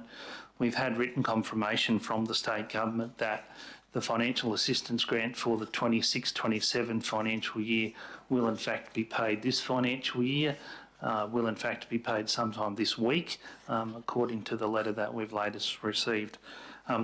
As a result from the prepayment of 80% of that grant allocation into the current financial year, that means that they'll, based on forecasts at the moment, Council will be in a minor deficit and maybe a balanced position depending on the performance that we get through the end of the financial year. From that perspective, we still need to work on looking at the overall financial performance of the organisation. You can see at this point in time, I'm looking at page 136 of the agenda, the Statement of Comprehensive Income. There is still significant underspend in relation to materials and services on that line. The year-to-date actual is 40 million against a revised budget of 61 million. We'll be monitoring what is in there in terms of payments that may not have been made in a timely manner, but also an understanding what the changes might have been to the financial position as a result of work not being performed or not being outsourced. I will note on page 137 just to recognise that the value of Council and the community assets does continue to rise through the financial year. So the net position of the organisation from an asset perspective is $1.484 billion. That's moved up from the financial position agreed at the end of the 25 financial year. The following page on the Statement of Cash Flows indicates, currently on page 138 of the report, Council's cash balance is $77.7 million at this point in time, and will be reviewed as we move towards the end of the financial year, acknowledging the prepayment of grant monies that does come through. It would be timely for me now to make some comments around the capital spend, the capital components of the report that are provided there, and I'll draw on some of the commentary potentially for questions that may come forward. The revised budget that was adopted by Council, known as Budget Review 3, provided for about a $73 million spend on capital investment in infrastructure through this financial year. You can see from the report that's provided there, we're just under $58 million as at the end of May. That's leaving, in round numbers, about a $15 million differential to be expended in the last month. Not sure that that's realistic in our current environment, and there are a few constraints around that. So First of all, we will recognise, and perhaps some of the underspend that you've seen is a result of what's been going on around the cost of fuel, fuel-related products for us like bitumen, all of which are seeing significant increases, but also supply chains and our ability to acquire as a result of what's been going on across the world has slowed progress, particularly in a number of projects. It's probably also worth noting that the wet weather over recent weeks has probably delayed some of that work as well. At this point in time, I would estimate that we're not going to make that full $15 million spend. We will look at what the accruals are in the contracts that exist to try and manage that uncertainty and certainly put some clarity around what's required for the 26-27 budget. They're probably the key points for me to highlight. I'm happy to take any questions from the councillors. I guess just to the last point then, page 131, I think you bring the attention of that. So what you've alluded to for us today, there's going to be a $15 million carryover. That's really subject to budget deliberation, so maybe not a conversation for today. But you did talk about outside factors brought about by geopolitical risks, and you've touched on fuel prices and so on. Can we get a little more colour in terms of that 15 million? You talked about weather. How those could you flesh out that variances, the impact, why the $15 million has not actually been delivered, and when you connect that with fuel price or bitumen price or supply chain management, can you show us how the rubber hits the road there, please? Mr Mayor, I'll make a comment, but it's probably best delivered through the infrastructure services about the project delivery components.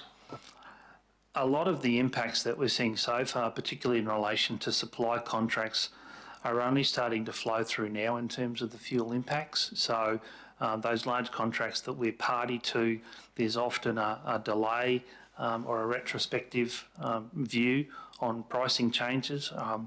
And we have a number of contracts that have forecast increases in their prices, which we're bound by through rise and fall provisions in some contracts. So it's almost been a delay in recognising those cost impacts, so they should flow through, particularly into the operating budget for the current financial year. In relation to the supply and individual projects, I might ask the infrastructure team to talk to that. We tend to plan the infrastructure delivery based around the project management principles. We try and have a Gantt chart that aligns a cash flow to project delivery. That's not an exact science, but it might be able to be better answered on individual projects by the infrastructure team. Thank you, and through the chair. Yes, in relation to some of those other supply issues that have previously been raised, also in relation to a lot of our concrete pipes, we were experiencing up to 40 to 52 weeks delivery on those type of products, which is industry-wide at the present point in time, and in some cases the bigger state government projects and DTMR projects are taking priority over that supply chain as well. So that's been a little bit of the delay. Unfortunately, the wet weather over the last month has delayed a number of projects that were planned to start early May. Utilise Eagles and Tinglesfield as an example there, that was planned, and just with the wet weather just had to be postponed from there, and a couple of the other major QRA funded projects which were dealing with landslips, that having the issues associated with that project delivery and making sure that, one, the site is safe, but also being able to be constructible as well. So that's been some of the, over the last 4 to 6 weeks, the issues or the slowdown in some of that expenditure from that side of things, and then as part of the process that would be reassessed at the end of the financial year. Thank you. Councillor Hay. Thank you, Chair. Through the Chair to the Director. On the income side, what are we doing towards the recovery of unpaid rates and the sale of identified properties where the rates are significantly in arrears over a number of years? Have we made any progress on that? Through you, Mr Chair. Councillor Hay, as previously advised, we are in a statutory process at the moment. That takes a duration of a number of months. We're due to come to one of those milestones to report back at this point in time, so I'm expecting that next month we'll bring a report to Council for those properties that we've listed for sale of land for rate arrears to see what progress has been made.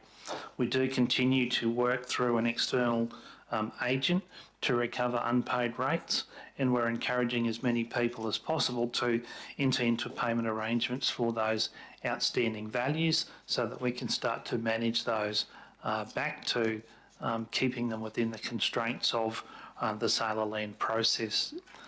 Those numbers are, I suppose, limited to what we can practically manage at this point in time. So as we get better as an organisation, more of those properties can be referred for collection, but we're working on what's manageable and what are deemed, I suppose, the higher risk and the higher value, longer duration the rates have been outstanding will be our focus point to start with. But happy to bring a further detailed report back after the financial year ends to give Council a clearer indication on the outstanding rate values. Councillor Moriarty. Thank you, Chair, to the Director. I think you previously stated, and just correct me if I'm wrong, that the federal assistance grants you said they're coming in this week, should arrive before the end of financial year. How does that impact our bottom line, and is that a true indication of the financial position of Council at this stage as a result of that grant arriving this week?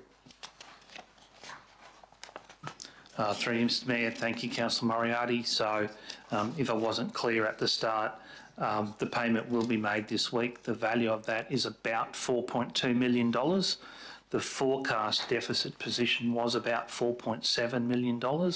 Now, we may try and manage that 4.7 a bit better, and so I suppose I'm forecasting that if we can get a balanced position through the end of this financial year, that would be a better outcome. But it doesn't take away the fact that the underlying deficit sits there. It's just the timing of that payment that will, I suppose, skew that payment. This has happened previously to local governments in Queensland, and if I go back 2 financial years, I think the Queensland Audit Office made a comment about this prepayment of grants, and it does actually change the operating result for many councils across Queensland in a positive way, and sometimes that masks the real underlying financial performance, which I've been open with council since I took on the role mid last year. Yeah, no, I appreciate that clarification and understand. I just, so the money that's arriving, the federal assistance grant money that's arriving this week, it's actually for 26-27, not for 25-26 financial year, that's correct? That is correct. Thank you. Nothing further. Anyone wishing to talk against the motion? Councillor Hay. Nothing further. Thank you, Chair. I put it to the members, those in favour of the motion, and the motion is carried, and I'll advise the chamber that Councillor Sanders is no longer in the meeting.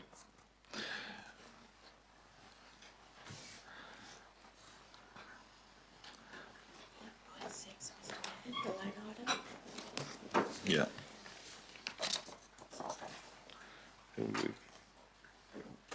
Councillor, I now call upon Councillor Hay to introduce item 11.6.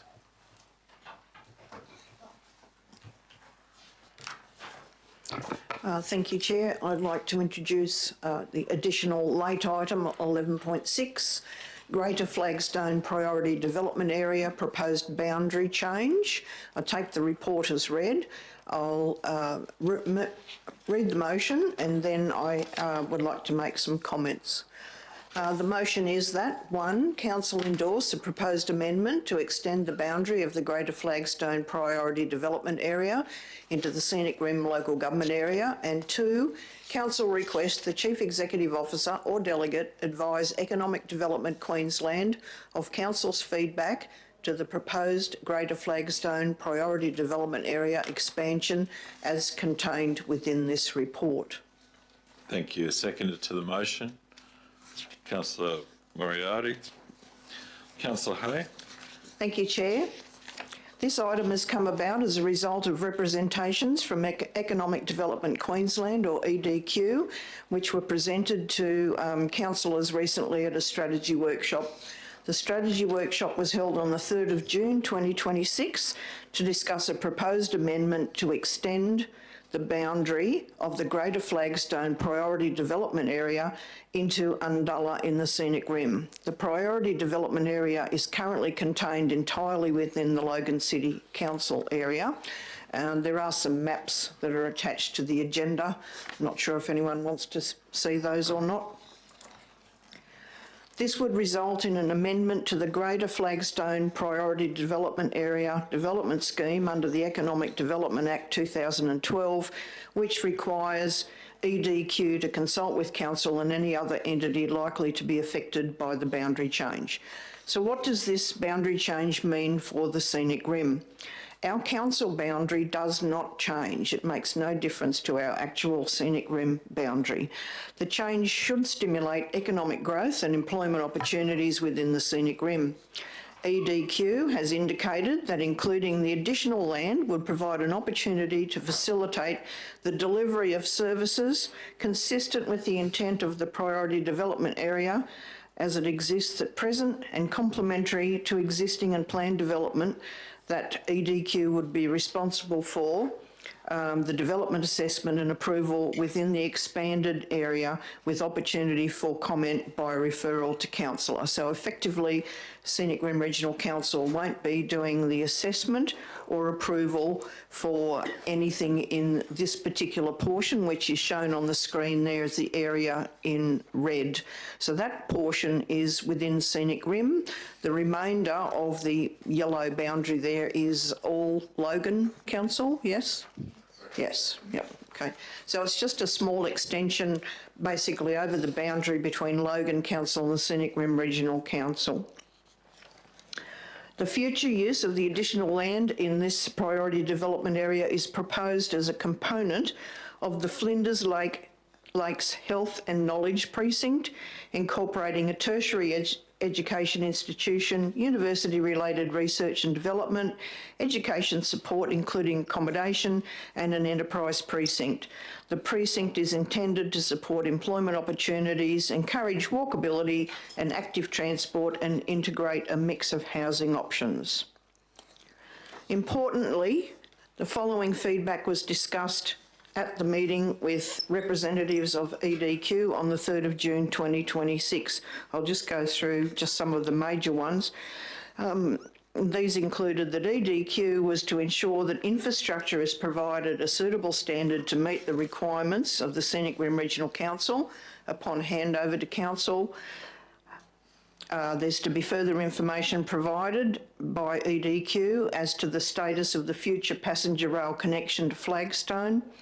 Confirmation that public transport linkages, bus services will be planned to connect the proposed Flinders Lake Health and Knowledge Precinct to areas within the Scenic Rim region. This is crucial given the proposal incorporates a tertiary education institution, including accommodation and enterprise precinct.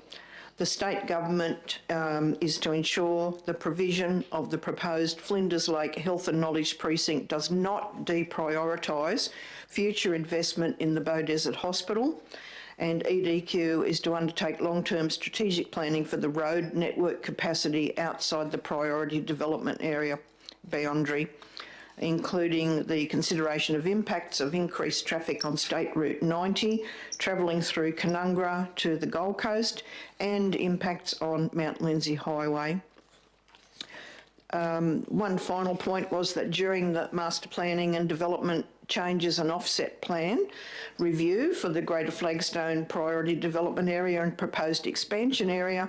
EDQ provide for local road and bridge network upgrades, including the northern part of the Bromelton SDA within the Scenic Rim local government area. The road and bridge network requires upgrading given the Bromelton SDA's role as an employment cluster moving forward and the expectation of future residents travelling south from the PDA to the State Development Area and the Beaudesert Principal Centre for Employment Opportunities. There are no known budgetary implications identified at this stage of the proposal. Thank you. Thank you, Councillor. Is there any questions? I think I note we have local media here in the physical gallery today, and the media may take a great amount of interest in this motion.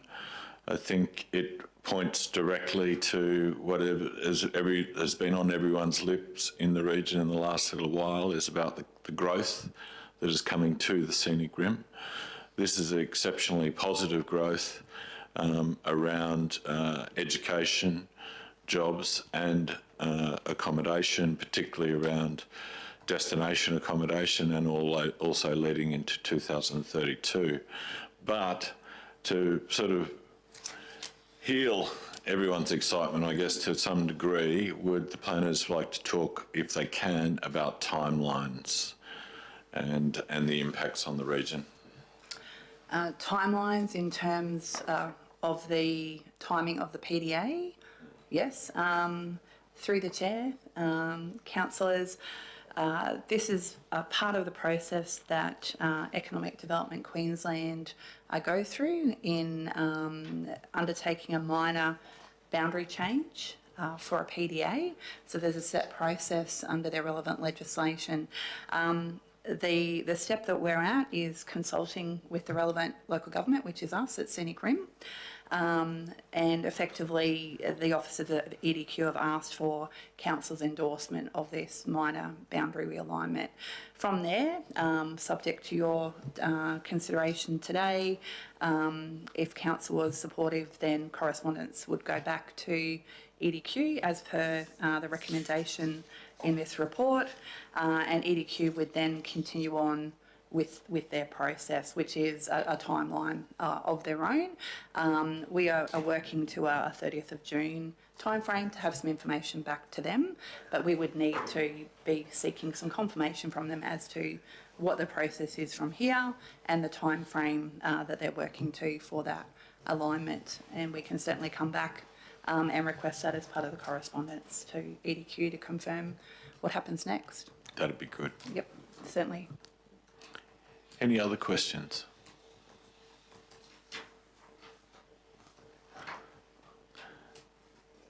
Anyone wishing to talk against the motion? Oh, sorry, we do. Sorry. No, Mayor, it's going to pose a question, I suppose, and not specifically to ourselves, I suppose, and say, you know, where will this? I'm in favour of it, but I'll. Yeah, just what will happen down the track further in our area. It's right on our edge, and it's previous council, I don't think it was the right move, didn't want any development there that would be seen as a pimple on somewhere. And it was, but with this, and I think it is, I think it's a good thing, but it sort of behaves, there'll be more pressure to develop in that area, even more so. I can see with this happening, and maybe that is a good thing too. And it's but it's not easy for council to service, no doubt. But it's linked to the other side where Undullah Station, I think it is the main landowner that has most of the property there, and there it'll work out very well for them too, no doubt. But it's and it will have some challenges for us moving forward too, as the population increases right down our edge there. And I can see it. I just can't see it not happening, I suppose. But we have to be aware of it. Thank I you, don't know whether our planners have got an opinion on that or not. Through the chair, just a brief response. The PDA will be, if this is continued with, the first cross-boundary local government PDA. Usually PDAs are contained within one local government area. So this provides us with an opportunity to do what exactly you said, have that collaborative, cross-boundary local government planning for growth in both our areas, rather than go, oh, this is our boundary, that's you, this is ours over here. So there are opportunities, and also the state in a PDA has some additional ability to streamline applications, provide catalytic infrastructure funding, all those kind of things. So some of the comments on that page 4 were to have those discussions with the state around, the public transport, the infrastructure upgrades, entering into memorandum of understanding. So there's that ability to try and, have some collaboration around those outcomes, particularly as our region, is growing, and we will continue to grow, and we do have that, quite significant growth trajectory. This is probably one of the positive things that we can do, is talk to our neighbours and the state and look at our community needs as we move forward.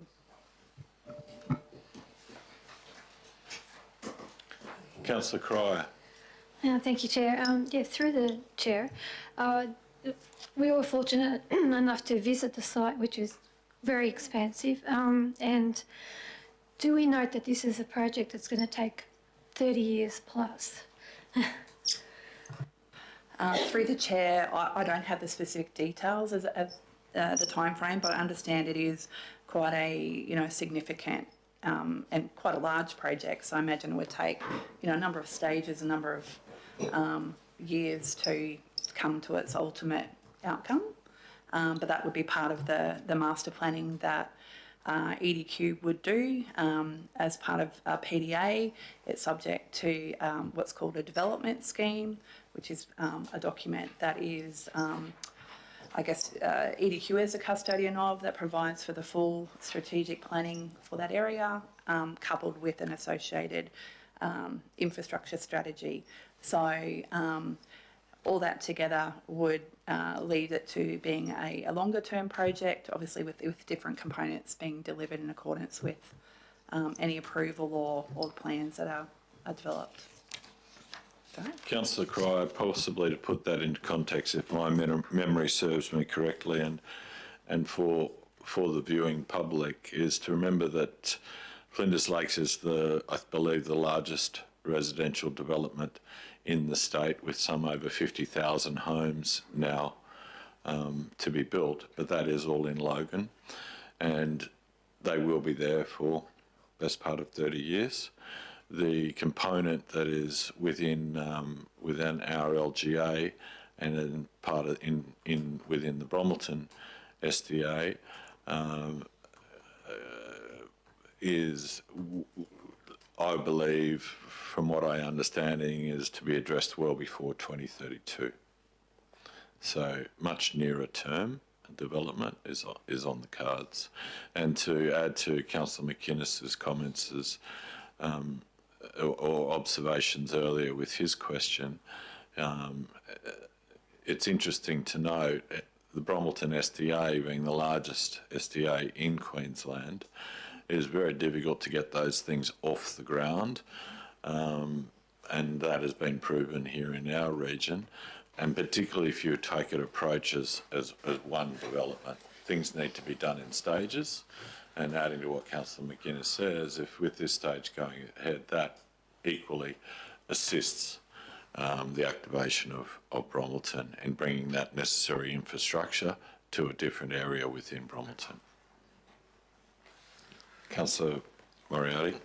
Thank you, Chair. And I think the planners have probably touched on this. I notice you've mentioned infrastructure a couple of times during your answers, and my question was going to be to do with infrastructure, that are we confident that given this development and the project that's going on will be the north of our region, and I suspect that the state in particular will be looking at the north infrastructure, road network, rail network, so on and so forth, heading north towards Brisbane.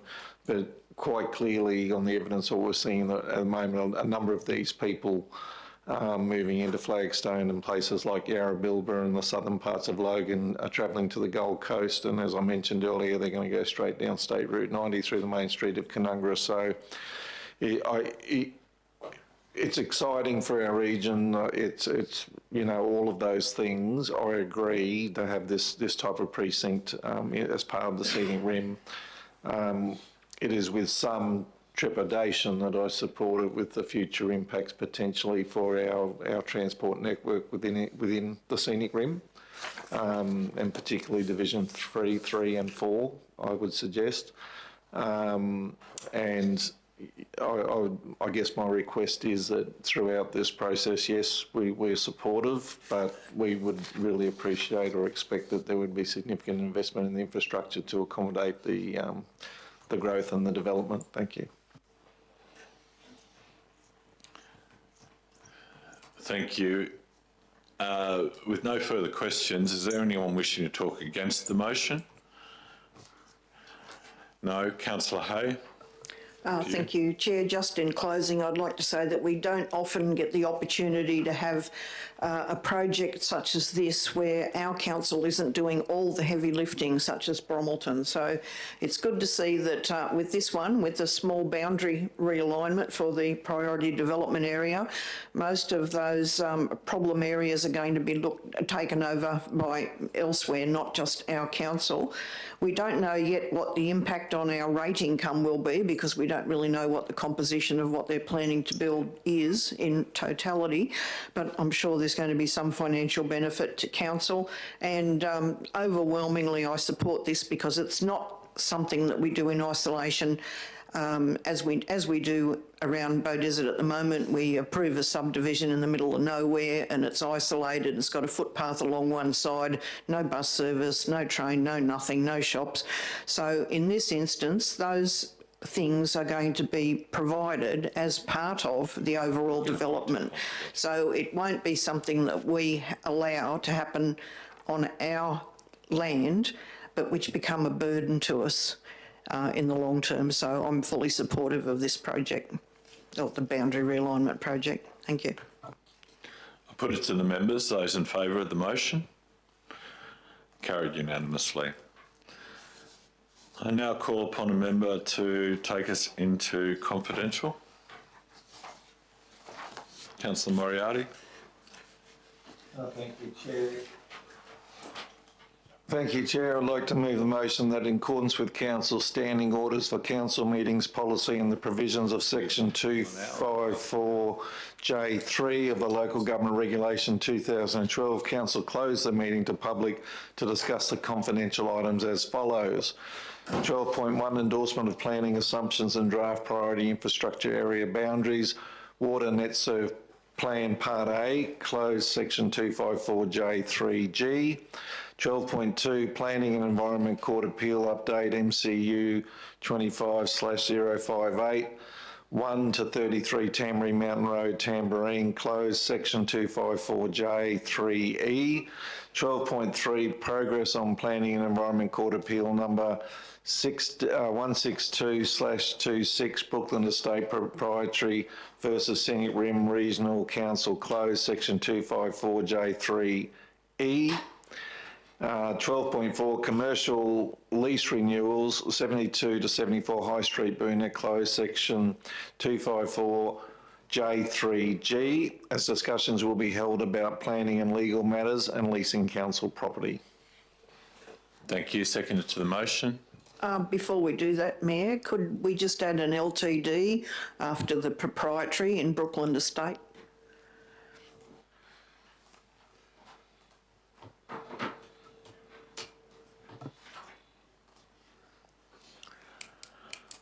Seconded to the motion. Councillor Cryer. Those members in favour? Carried unanimously. We will now adjourn for confidential and look to return on the hour. Thank you.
Welcome back to the June monthly meeting.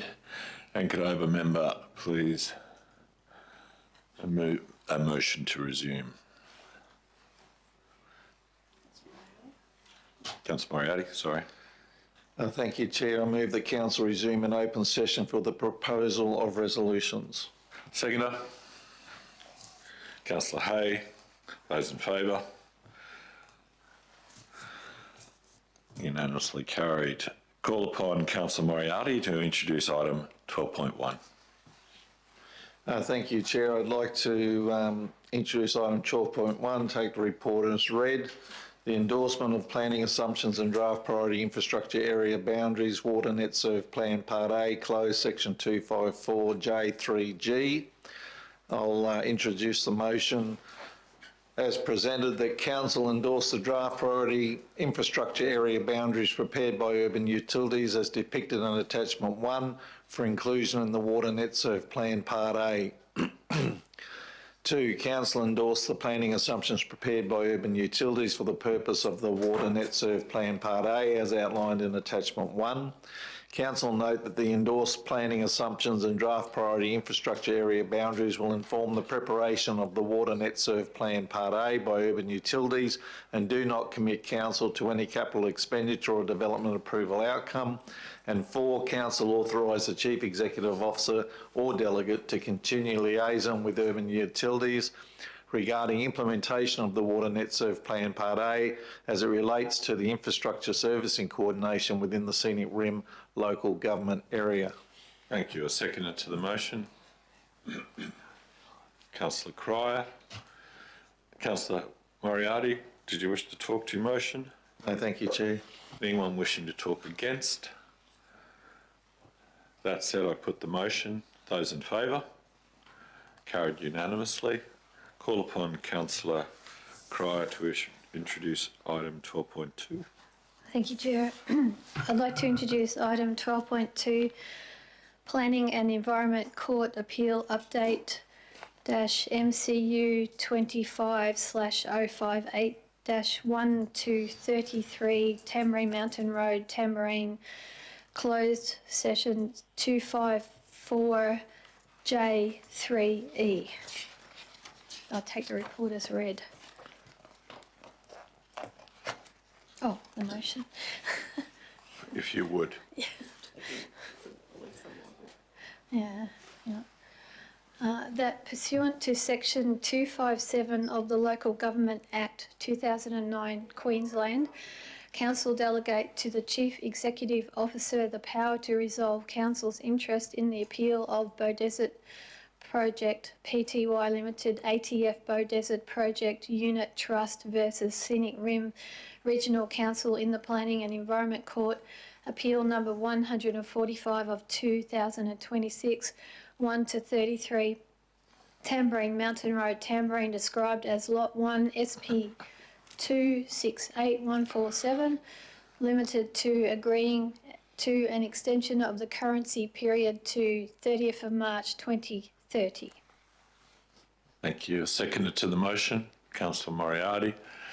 Councillor Cryer, did you wish to address your motion? No, thank you. Anyone wishing to talk against the motion?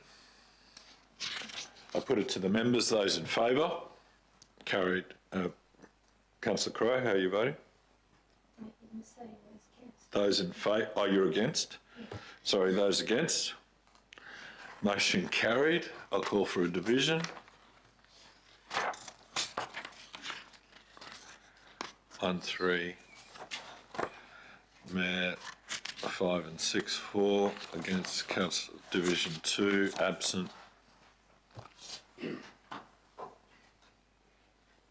She's shown earlier as leaving the meeting. Okay. Yeah.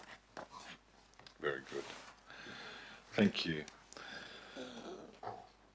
Now call upon Councillor McGuinness to introduce item 12.3.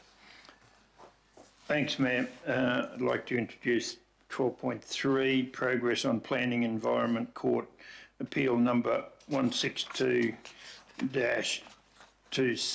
Brookland Estate Proprietary Limited versus Scenic Rim Regional Council, closed S254J3 3E. I'll move straight to the resolution.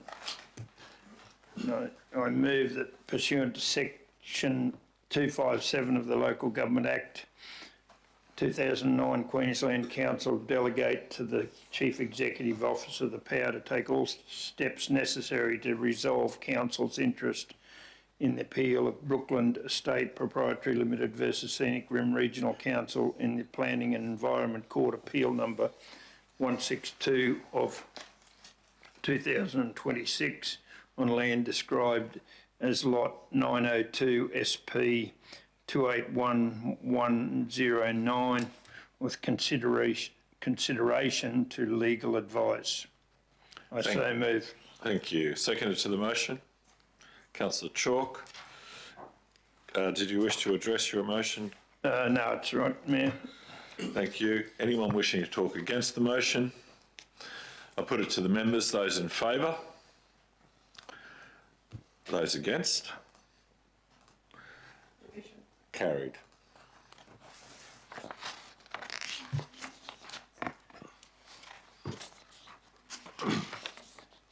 Thank you.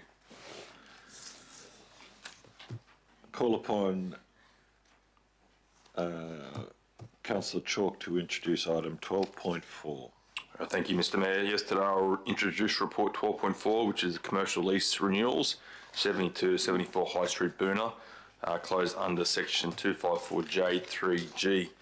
I'll take the report as read and I'll move the following motion that Council resolve that an exemption under section 236(1)(c)(3) of the Local Government Regulations 2012 applies, allowing Council to renew leases to existing tenants of 72 to 74 High Street, Boonah, without the need to go to tender or auction, and as a result, 2, Council offer to renew the leases to existing tenants of 72 to 74 High Street, Boonah for a period of up to 3 years, with an option to extend for a further 1 year period.